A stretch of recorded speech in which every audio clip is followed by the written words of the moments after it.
Hello, welcome. আজকে একটা নতুন ভিডিও নিয়ে আমরা চলে এসেছি। আর আপনারা এতক্ষণে টাইটেল অ্যান্ড থাম্বনেল দেখে তো বুঝেই গেছেন যে আমরা এই ভিডিওটা কি নিয়ে করতে চলেছি। তো অ্যাকচুয়ালি আমরা লাস্ট ফেব্রুয়ারি মাসেই এই শ্রীলঙ্কা ঘুরে এলাম। আর আজকে যখন আমরা এই ভিডিওটা শ্যুট করছি, এই সময় ইন্ডিয়ার সঙ্গে কিন্তু আজারবাইজান এবং টার্কির একটা মনোমালিন্য চলছে, সম্পর্ক কিন্তু খুব একটা ভালো জায়গায় নেই।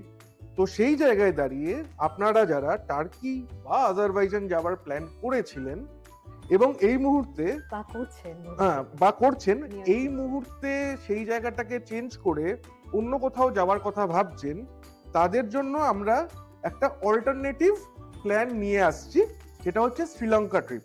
এবার এখানে একটা ছোট্ট কথা বলে দিই, ইন্ডিয়ার লাস্ট পয়েন্ট থেকে শ্রীলঙ্কার ডিস্টেন্স মোটে 20 কিলোমিটার, যেটা আমার বাড়ি থেকে অফিসের ডিস্টেন্সও নয়। এবার আমারও এটা একটা ধারণা ছিল যে ইন্ডিয়ার আর শ্রীলঙ্কার খুব একটা ডিফারেন্স হয় না, কিন্তু ফেব্রুয়ারিতে গিয়ে দেখে আমার সেই চিন্তাধারাটা চেঞ্জ হয়ে গেছে।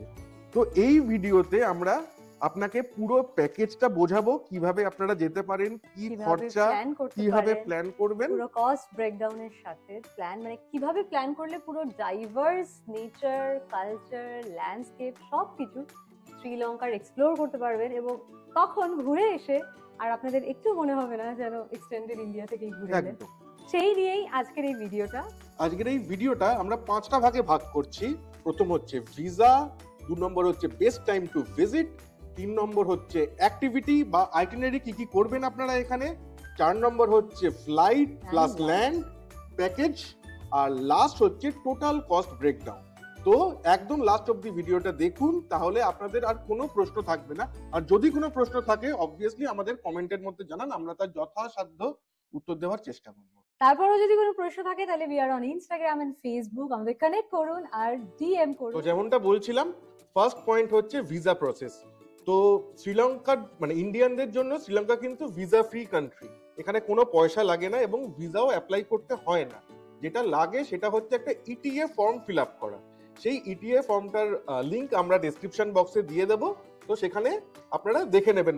ফর্মটা খুব সিম্পল, বিশেষ কিছু নেই। ট্রাভেল অথরাইজেশন ফর্ম, বেসিক্যালি একদম বেসিক ডিটেইলস দিতে হয়, কোথায় থাকছেন, কতদিনের প্ল্যান, আপনার কোথা থেকে আসছেন, লাস্ট ইন্ডিয়ান এয়ারপোর্ট মানে কোন এয়ারপোর্ট থেকে ফ্লাইট ধরে আপনি কলম্বোয় নামছেন। মানে আমাদের ক্ষেত্রে যেমন কলকাতা টু চেন্নাই টু কলম্বো ছিল, সেক্ষেত্রে আমাদের ক্ষেত্রে কিন্তু চেন্নাই টু কলম্বো। তো এই বেসিক ডিটেইলস গুলো দিয়ে ফর্মটা ফিল আপ করে দিলে আপনার আর কোনো কিছু দরকার পড়বে না। তবে হ্যাঁ, খুব কেয়ারফুলি ফর্মটা ফিল আপ করবেন, কারণ ফর্মটাতে যদি ফিল আপে কোনো ভুল হয়, মানে পাসপোর্ট নাম্বার বা কিছু যদি এন্ট্রি করতে ভুল হয়, তাহলে কিন্তু ইট গেটস কমপ্লিটলি রিজেক্টেড এবং তখন ওই মোমেন্টে দাঁড়িয়ে আপনাকে আবার ফিল করতে হবে। একদম, that can be a pain, just fill it very carefully.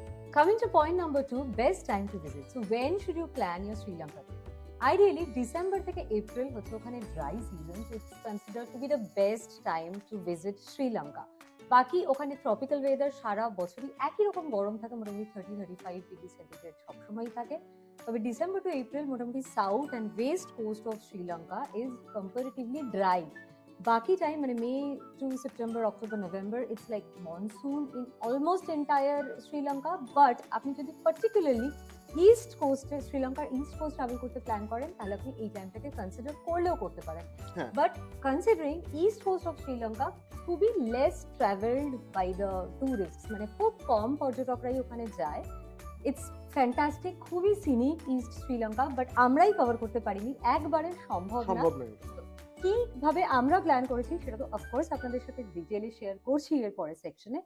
But comparatively এই ডিসেম্বর টু এপ্রিলও ছোট মানে অল্প স্বল্প বৃষ্টি হতেই পারে, এক্সপেক্ট করতেই পারেন। আমরাও পেয়েছি ফেব্রুয়ারিতে 3-4 দিন মাসে বৃষ্টি হয়। এবার পয়েন্ট নাম্বার 3, সেটা হচ্ছে আইটিনারি। আপনারা অনেক রকম ভাবে প্ল্যান করতে পারেন। তো মেনলি শ্রীলঙ্কায় লোকে যখন আসে, তারা একটা সার্কুলার পাথে শ্রীলঙ্কাটাকে কভার করে, মানে কলম্বো থেকে স্টার্ট করে শ্রীলঙ্কা ঘুরে আপনার রুচি অনুযায়ী আবার ব্যাক টু কলম্বো। 2 ধরনে আপনারা এটাকে ব্রেক করতে পারেন। এক, যদি আপনারা একটু কালচারাল দিকটা এক্সপ্লোর করতে চান, যদি আপনারা একটু বয়স্ক হন, তাহলে অবভিয়াসলি মন্দির বা ক্যান্ডি এই সাইডগুলো আপনারা ঘুরবেন, যেটা হচ্ছে শ্রীলঙ্কার কালচারাল দিক। আর কলম্বো সিটি ট্যুর এটা একটা খুব সুন্দর একটা দিনের সিটি ট্যুর কলম্বোকে খুব একদম। সুন্দরভাবে কভার করা যায়। আমরা করিনি because we are not into সিটিজ, তো অত কলম্বো সিটি ট্যুর বা ক্যান্ডি, অনুরাধাপুরা, এই যে কালচারাল সাইড যেরকম বললো, এই দিকগুলো আমাদের প্রেফারেন্স ছিল না। বাট আপনাদের যদি প্রেফারেন্সেস থাকে সেই মতন অবশ্যই আপনারা এগুলো প্ল্যানে ইনক্লুড করবেন। আর যদি আপনারা মোটামুটি আমাদেরই বয়সী বা ইভেন আমাদের থেকেও আরো ছোট হন, আপনাদের যদি হাইকিং, ট্রেকিং, ক্লাইম্বিং এগুলো আপনারা পছন্দ করেন, এনজয় করেন, তাহলে তো কলম্বো থেকে সোজা চলে যান সিগিরিয়া। সেখানে আপনারা সিগিরিয়া রক, পিদুরাঙ্গালা রক এক্সপ্লোর করে ওখানে 2টো রাত থেকে দেন চলে আসতে পারেন সাউথে। তো এবার আমরা আমাদের যে প্ল্যানটা ছিল সেটা আপনাদের সাথে শেয়ার করছি। নিশ্চয়ই আপনারা আপনাদের মতো করে সেই প্ল্যানটাকে অ্যাডিশন অল্টারেশন করতেই পারেন, কিন্তু আমাদের প্ল্যানটা এরকম ছিল। কলকাতা থেকে আমরা চেন্নাই থেকে আমরা কলম্বোয় যখন ল্যান্ড করলাম, কলম্বো থেকে আমরা ডাইরেক্ট গেলাম হচ্ছে সিগিরিয়া। এবং এবার- আমাদের এই পুরো 9 দিনের প্ল্যানটা কিন্তু একজন গাড়ি এবং ড্রাইভার সমেত করা ছিল, বলা, যে হ্যাঁ। আমাদের একদম এয়ারপোর্ট থেকে পিক আপ করে সোজা লাস্ট দিন 9th ডেটে একদম এয়ারপোর্টেই ড্রপ ড্রপ করেছিল। এবার এই কলম্বো থেকে সিগিরিয়া অনেকটা ড্রাইভ। এবার কলম্বো থেকে সিগিরিয়া ড্রাইভের ঠিক মাঝখানে আপনারা দেখে নিতে পারেন পিন্নাওয়ালা এলিফ্যান্ট অরফ্যানেজ। এটা খুব সুন্দর জায়গা। ওখানে এলিফ্যান্ট অরফ্যানেজ, ওটা একটা বিভিন্ন জন্তু বা পোচার দ্বারা আক্রান্ত হাতিদের ওখানে নিয়ে এসে রাখা হয় এবং ওখানে ওদের বড় করা হয়। খুব সুন্দর জায়গা, মানে ওদের মন ভালো হয়ে ব্রিডিং যায়। বা এই মানে ওই পার্টিকুলার টাইম গুলো টার্গেট করে যদি যেতে পারেন তাহলে ডেফিনেটলি এনজয় করবেন। নাও ফার্স্ট 2 নাইট এট সিগিরিয়া। সিগিরিয়াতে আপনারা কি করবেন, তো প্রথম দিন পৌঁছাতেই আপনাদের রাত হয়ে যাবে, তো প্রথম দিন কিছু করতে পারবেন না। পরের দিন ঘুম থেকে উঠে আর্লি একদম মর্নিং মাঝরাতে ঘুম থেকে উঠে আপনারা বেরিয়ে যাবেন পিদুরাঙ্গালা রক হাইকিং এ। আপনারা এটা পিদুরাঙ্গালা আর সিগিরিয়া রক আমরা যেরকম ভাবে প্ল্যান করেছিলাম, যেটা একটা সানরাইজ দেখবো, অন্যটাতে দেখবো আমরা সানসেট, এবং এইরকম ভাবে প্ল্যান করাতে কিন্তু গরমটাকে আপনি অ্যাভয়েড করতে পারবেন। এবং 2টো হাইকিং এর মাঝখানে 2টো হাইকিং একদিনে একটু স্ট্রেনাস হয়ে যায়, আমাদের জন্যও হয়েছিল। আর এইগুলো নিয়ে প্রত্যেকটার আমাদের ডিটেইল ভিডিও কিন্তু অলরেডি করা আছে, সেগুলো আপনারা অবশ্যই দেখবেন, লিংক পেয়ে যাবেন ডেসক্রিপশন বক্সে, অবশ্যই দেখে নেবেন। যদি মনে হয় কোনো মানে 2টো হাইকিং একদিনে করাটা একটু চাপের হয়ে যাবে, ইম্পসিবল হয়ে যাবে, করবেন না, কোনো একটাই করবেন। বাট অবশ্যই চেষ্টা করবেন সানরাইজ টাইম বা সানসেট টাইমটা এনজয় করতে। ওটা আউট অফ দ্য ওয়ার্ল্ড লাগে, একটা অ্যামেজিং এক্সপিরিয়েন্স হবে আপনাদের জন্য। হাইকিং, ক্লাইম্বিং, অনেকটা সিঁড়ি ওঠা, তো ফিজিক্যাল স্ট্রেন তো পরেই, অনেকটা স্ট্যামিনারও প্রয়োজন আছে, সেই মতন করে প্ল্যান করবেন। ফাইনালি সিগিরিয়ার ক্লাইম্বিং হাইকিং হয়ে যাওয়ার পরে 3rd day you need rest, সেই দিন সোজা চলে যাবেন আপনারা এল্লা। এবার সিগিরিয়া থেকে Ella is like central Sri Lanka. On the way Kandy পড়বে, যদি again like I mention Kandy ভালো লাগলে, অনুরাধাপুরা ভালো লাগলে আপনারা ওগুলোতেও প্ল্যান অবশ্যই করবেন, স্টে প্ল্যান করবেন, ওখানে থেকে শহরগুলো ঘুরবেন। আমরা করিনি because of our preferences, but on the way to Ella আমরা কিন্তু নুয়ারা এরিয়া দেখে নিয়েছিলাম। এটা ছবির মতন সাজানো দারুণ সুন্দর শহর, এখানেও আপনারা চাইলে স্টে করতে পারেন। And it's a hill station of Sri Lanka. Weather খুব সুন্দর, একদম ঠান্ডা ঠান্ডা পাহাড়ি ওয়েদার যেরকম হয়। তো আমরা ওটাকে দেখে সারাদিন ওখানে অন দ্য ওয়ে পুরো কভার করে নুয়ারা এরিয়াকে চলে এসেছিলাম এল্লা, এবং এল্লায় নাইট স্টে করেছিলাম। কারণ পরের দিন উই প্ল্যান আমরা টোটালি এল্লার যা যা টুরিস্ট অ্যাট্রাকশনস আছে, যেগুলো আমাদের আগেন আমরা বাকেট লিস্টে রেখেছিলাম, যেগুলো সেগুলো সব করে নেব। আচ্ছা, এবার এল্লাতে আপনারা কি করবেন?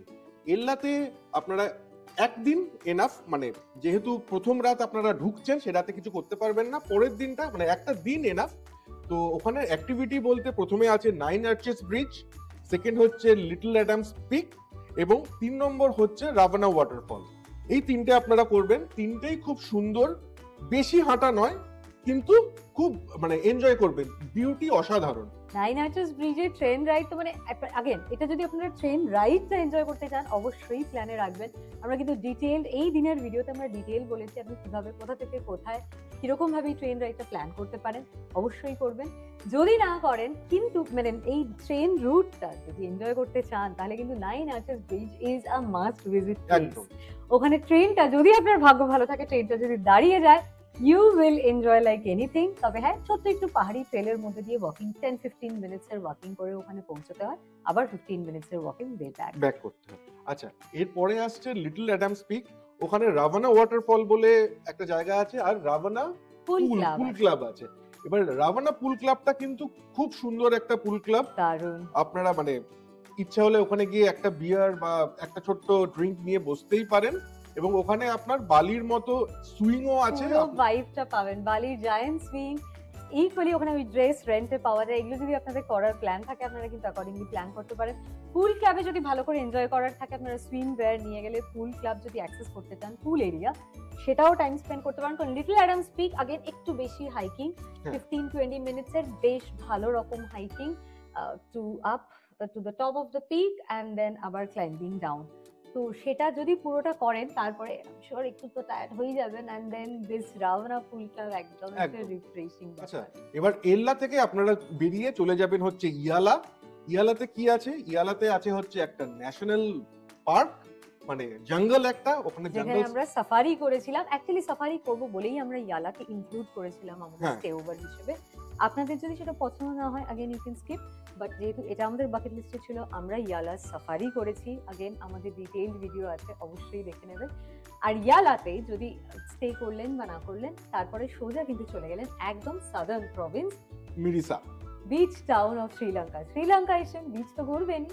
তো মিরিসাতে যেটা সবথেকে ভালো হচ্ছে ওখানে হচ্ছে whale watching, whale and dolphin watching. Whale and dolphin watching. তো সেটাও আপনারা অবশ্যই করবেন যদি আপনাদের মেরিন লাইফ বা জন্তু জানোয়ার ভালো লাগে, এনজয় করেন। ওটা কিন্তু একটা মাস্ট। अगेन আর্লি মর্নিং এটার জন্য বেরোতে হয়, বোট রেক করে নিয়ে যাবে বিচ সিটে বা সাইডে, এখন ডিপেন্ড করছে যেরকম ভাবে ওরা চেস করবে, হান্ট করবে যেখানে পাবে। তবে হ্যাঁ, বাই এনি চান্স যদি আপনাদের সি সিকনেস থাকে বা কিছু তাহলে কিন্তু এটা অবশ্যই অবশ্যই অ্যাভয়েড করুন। আর যদি अगेन এগুলো কিন্তু একটু কপালেরও ব্যাপার থাকে, দেখা যাবে কি না যাবে, ওয়েদার কেমন হবে, হয়তো সেদিন ওয়েদারই এমন হয়ে গেল যে পুরো বোটিং প্ল্যান ক্যান্সেল হয়ে গেল। সেক্ষেত্রে যদি আপনাদের এটা টার্গেট থাকে যে করবেন তাহলে কিন্তু দুটো রাত মানে দুটো মর্নিং মিরিসাতে হাতে রাখবেন। আচ্ছা, এবার মিরিসা থেকে বেরিয়ে আপনারা গল ফোর্ট হয়ে চলে যাবেন হচ্ছে বেন্তোতা। এবার বেন্তোতা একদমই আপনার কলম্বোর কাছাকাছি আপনি পৌঁছে গেলেন, আপনার সার্কেলটা এবার পূর্ণ হলো। কমপ্লিট হয়ে গেল। এবার মজার ব্যাপার হচ্ছে এতক্ষণ যে আপনি ঘুরলেন সেইটা হচ্ছে বেশ অ্যাক্টিভিটি, মানে এইখানে আপনার রিল্যাক্সেশন খুব একটা হবে না, রোজ সকালবেলায় ওঠা, বেরোনো, ঘুরে বেড়ানো। এবং এইবার যখনই আপনি চলে এলেন বেন্তোতা বা কলম্বো সাইটে, এইখানে কিন্তু একদিন বা দুদিন আপনার যতটা পকেট পারমিট করবে একটা একটা ভালো রিল্যাক্স। প্রপার্টিতে একদম শুধু লাক্সারি রিসর্টে একটু রিল্যাক্স করতে পারেন। তবে হ্যাঁ, বেন্তোতা তো কাজ মানে অ্যাক্টিভিটিস রয়েছে। আপনি যদি মাধুগঙ্গা রিভারে ঘুরতে চান, টার্টল হ্যাচারি এক্সপ্লোর করতে চান, সেগুলোও করতে পারেন। But we chose not to do anything, ওখানে গিয়ে জাস্ট রিল্যাক্স করতে। তো আমরা বেন্তোতায় থাকিনি, বেন্তোতার কাছেই ওয়েস্ট কোস্টে একটা অন্য বিচ টাউন যেটা হচ্ছে ওয়াডুয়াতে ছিলাম, একটা ফ্যান্টাস্টিক লাক্সারি রিসর্টে। সেখানে থেকে আমরা লাস্টের দুটো দিন জাস্ট এনজয় করে রিল্যাক্স করে এরকম ভাবে আমরা পুরো শ্রীলঙ্কা ট্রিপটা কমপ্লিট করেছিলাম। তো এবার ফ্লাইট খরচা কত পড়েছিল? ফ্লাইট अगेन এটা তো যে কোনো একটা ট্রিপ প্ল্যানের ফ্লাইট খরচাটা ইজ আ বিগ চাঙ্ক। সেক্ষেত্রে ফ্লাইটে কিন্তু কলকাতা থেকে আমরা যেরকম প্ল্যান করেছিলাম চেন্নাই টু কলম্বো, এটা দুজনের আপ অ্যান্ড ডাউন টোটাল পড়েছিল 50,000 মানে 25K পার হেড। এইরকম মোটামুটি 3-4 মাস আগে থাকলে মোটামুটি এরকম পাওয়া যায়। এরপর একটু ডিলে করলে যদি ট্রাভেল ডেট কাছাকাছি চলে আসে রেট অফকোর্স বেড়ে যাবে। নেক্সট আসি ল্যান্ড প্যাকেজ। আমাদের ল্যান্ড প্যাকেজ পড়েছিল 1 লাখ থেকে 1,10,000 দুজনের। এবার তার মধ্যে ইনক্লুড ছিল হোটেল স্টে, মোরলেস সব জায়গায় ব্রেকফাস্ট আর ইনক্লুডেড ছিল। ব্রেকফাস্ট আর ডিনার ইনক্লুডেড প্লাস গাড়ি টোটাল। গাড়ি মানে গাড়ি, driver, fuel, parking, everything included. এছাড়া যেটা আছে সেটা হচ্ছে অ্যাক্টিভিটিস গুলো। অ্যাক্টিভিটিস এর মধ্যে আছে আপনার Pidurangala rock hiking, Pinnawala orphanage, Sigiriya rock, তারপরে আমাদের ওয়েল ওয়াচিং, ইয়ালার ন্যাশনাল পার্কে সাফারি। তো এইগুলো নিয়ে মোটামুটি আপনি ধরে রাখুন $150 কাছাকাছি আপনার পড়বে এক একজনের। তো দুজনের মোটামুটি ওই $300 আশেপাশে, মানে মোটামুটি 25,000 পার পার্সন ধরে রাখতে পারেন। 25,000 থেকে 30,000 এরকম দুজনের সেই মতন খরচা। Finally coming to the fifth part, যেটা হচ্ছে আমাদের টোটাল কস্ট ব্রেকডাউন। তো এতক্ষণ আপনাদের যেরকম বললাম, ফার্স্ট থিং ফ্লাইট, যেটা দুজনের আপ ডাউন মিলিয়ে 50,000 ধরে রাখতেই পারেন। দেন কামিং টু ল্যান্ড প্যাকেজ, যেটা अगेन যেরকম বললাম 1 লাখ থেকে 1,10,000 মতো, মোটামুটি এরকম 8 nights এর প্ল্যান। আমাদের দুজনের টিপিক্যালি পড়েছিল 1,20,000 থেকে 1,25,000 মতন। Again it depends on the type of hotels that you choose. 3 star, 4 star, 5 star, যত উপরে উঠতে চাইবেন, যত পয়সা দেবেন সেই মতন বাজেট বাড়বে। প্লাস আরেকটা জিনিস এখানে থাকে, সেটা হচ্ছে শপিং। তো এটা अगेन আপনার উপরে, আপনি কিরকম টাইম স্পেন্ড করতে চান অন শপিং। শ্রীলঙ্কাতে কিন্তু জেমস এন্ড জুয়েলারিজ এর জন্য একটা ভীষণ পপুলার ডেস্টিনেশন, ভীষণ ভালো পাওয়া যায়। তো সেগুলোর কস্ট অফকোর্স এখানে ইনক্লুডেড নয়, এগুলো পার্সোনাল এক্সপেন্সেস। সেগুলো যদি করতে চান সেটার জন্য আলাদাই বাজেট ধরে রাখবেন। আর ফাইনালি যেরকম বললাম অ্যাক্টিভিটিস, अगेन অ্যাক্টিভিটিসের ওয়াইড রেঞ্জেস অফ মানে অ্যাক্টিভিটিসের অপশনস আছে, সার্ফিং আছে, অনেক কিছু আছে, আপনারা নিজেদের পছন্দ মতন করবেন। বাট আমরা যেগুলো যেগুলো চুজ করেছিলাম তার জন্য মোটামুটি আমাদের দুজনের পড়েছিল 25,000 দুজনে মিলিয়ে। তো এই মতন সাজালে মোটামুটি 2 থেকে 2,25,000 বা 2.5 লাখ যদি আরো বাড়াতে চান, এই 2 থেকে 2.5 লাখে স্ট্যান্ডার্ড কোথাও না কোথাও গিয়ে এই শ্রীলঙ্কা ট্রিপ আপনি 9 দিনে 10 দিনে আরামসে সুন্দরভাবে প্ল্যান করে কভার করে নিতে পারেন। মোটামুটি মাঝামাঝি সামওয়্যার ইন বিটুইন ধরিলে আমাদেরই যেরকম পড়েছে, টু বি ভেরি অনেস্ট, একদম 2,25,000-এ we were able to complete this trip. এইরকম ভাবে শ্রীলঙ্কা প্ল্যান করলে আই এম শিওর আপনারা একদম লাইফ টাইম মেমোরেবল এক্সপিরিয়েন্স নিয়ে ফিরতে পারবেন। So we are wrapping up today's video here. কেমন লাগলো আমাদের এই overall A to Z Sri Lanka plan and itinerary and cost everything যা যা বললাম, আমাদের কমেন্ট করে জানান, বন্ধু বান্ধবদের সাথে শেয়ার করুন, লাইক করে দিন ভিডিওটা। যদি চ্যানেলে নতুন হন অবশ্যই অবশ্যই সাবস্ক্রাইব করে পাশে থাকুন। আর কি কি জানতে চান, যদি কোনো প্রশ্ন থাকে তাহলে অবশ্যই কমেন্ট বক্স একদম। ওপেন আছে। এছাড়া হলেই আমাদের সাথে ইনস্টাগ্রাম বা ফেসবুকে কানেক্ট করে নিন, ওখানে আমাদের সব লাইভ আপডেট, রিয়েল টাইম আপডেটসগুলো যেতে থাকে। So anything you can connect on the DM. So bye for now. Tata.